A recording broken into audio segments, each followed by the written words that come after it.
नमस्कार दोस्तों, स्वागत है आपका चैनल अड्डू पॉलिटिक्स पर। और आज हम बात करने वाले हैं साउथ चाइना सी के बारे में।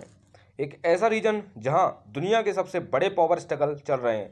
China, Philippines, Vietnam, Malaysia, Brunei और ताइवान सब अपना अपना क्लेम करते हैं। और इंटरेस्टिंग बात यह है कि यहाँ से वर्ल्ड ट्रेड का लगभग 30% ट्रेड पास होता है। इसका मतलब है अगर यहाँ कॉन्फ्लिक्ट होता है तो पूरी दुनिया का इकोनॉमी हिल सकता है। साउथ चाइना सी एक स्ट्रेटजिक ओशियन एरिया है जहाँ कई आइलैंड्स और रीफ्स हैं। स्प्रेटली आइलैंड्स, पैरासल आइलैंड्स और टाइपिंग आइलैंड्स जैसे स्पॉट्स सबसे ज़्यादा डिस्प्यूट में हैं। चाइना अपनी 9 डैश लाइन के बेस पर क्लेम करता है कि पूरा एरिया उसका है, लेकिन फिलीपाइंस, वियतनाम और दूसरे आसियान कंट्रीज बोलते हैं नहीं, ये हमारा मैरीटाइम जोन है। 2016 में इंटरनेशनल ट्राइब्यूनल ने चाइना के इस क्लेम को इलीगल बोला था, पर चाइना ने उसको मानने से सीधा इनकार कर दिया। तब से लेकर आज तक चाइना ने यहाँ आर्टिफिशियल आइलैंड्स बनाए हैं और उन पे मिलिट्री बेसिस, रडार और मिसाइल्स तक लगा दिए हैं। चलिए अब बात करते हैं लेटेस्ट डेवलपमेंट्स पर। चाइना के मिलिट्री डील्स अब रिकॉर्ड लेवल पर पहुंच गए हैं। ताइवान के डिफेंस मिनिस्ट्री के अकॉर्डिंग चाइना ने पैसिफिक ड्रिल्स पर ही 2024 से 25 तक $21 बिलियन खर्च किए हैं, जिसमें साउथ चाइना सी सबसे ज़्यादा टारगेट था। फिलीपाइंस और चाइना के बीच सितंबर 2025 में टकराव हुआ था। चाइना ने मनीला की शिप्स को प्रोवोकेशन के लिए वार्न किया क्योंकि फिलीपाइंस ने यूएस और जापान के साथ जॉइंट नेवल एक्सरसाइज किया था। आसियान कंट्रीज अब चाइना के इन्फ्लुएंस से निकलकर एक United front for regional stability बनाने की बात कर रहे हैं, यानी सिचुएशन पहले से ज़्यादा हीटेड और कॉम्प्लेक्स हो चुकी है। चलिए बात करते हैं अब ताइवान के रोल की। ताइवान भी इस डिस्प्यूट का एक इम्पोर्टेंट प्लेयर है।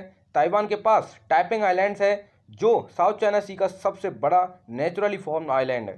ताइवान अपनी कोस्ट गार्ड प्रेजेंस बढ़ाता जा रहा है और मैरीटाइम सर्वेलेंस सिस्टम्स को मॉडर्नाइज कर रहा है। रिपोर्ट्स के मुताबिक ताइवान वहां एक हेलीकॉप्टर बेस और रडार सिस्टम बनाने की प्लानिंग कर रहा है। ताइवान के लिए ये सिर्फ टेरिटोरियली नहीं बल्कि इकोनॉमिक सर्वाइवल का इश्यू है, क्योंकि उसका 90% ट्रेड इस सी रूट से होता है, जिसमें साउथ चाइना सी एक की पैसेज है। अब बात करते हैं इंडिया की पर्सपेक्टिव की। इंडिया डायरेक्टली इस डिस्प्यूट का पार्ट नहीं है, पर इनडायरेक्टली इंडो पैसिफिक रीजन का एक मेजर पावर होने के नाते उसका रोल बहुत क्रूशियल है। इंडिया फ्रीडम ऑफ नेविगेशन और रूल बेस्ड इंटरनेशनल ऑर्डर का सपोर्ट करता है, जिससे हर कंट्री का ट्रेड सेफली हो सके। इंडिया ने वियतनाम के साथ ऑयल एक्सप्लोरेशन एग्रीमेंट साइन किए हैं जो साउथ चाइना सी के नियर बाई जोन्स में है, जिससे चाइना ने अपोज भी किया था। इंडिया क्वाड अलायंस यानी कि इंडिया, यूएस, जापान और ऑस्ट्रेलिया के थ्रू रीजनल स्टेबिलिटी और मैरीटाइम सिक्योरिटी को स्ट्रेंथन कर रहा है। इसके अलावा Indian navy regularly Indo Pacific में प्रेजेंस रखती है ताकि ओपन सी लेन्स सिक्योर रहें और स्मॉलर आसियान नेशंस को सपोर्ट मिलता रहे। अगर यहाँ टेंशन और बढ़ी तो global trade routes, energy supply और पीस सब रिस्क में आ सकते हैं।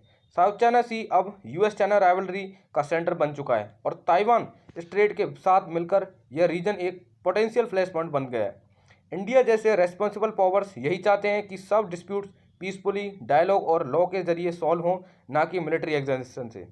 तो दोस्तों, साउथ चाइना सी सिर्फ एक ओशियन नहीं बल्कि जियोपॉलिटिक्स के चेसबोर्ड है जहां चाइना अपना पावर दिखाना चाहता है।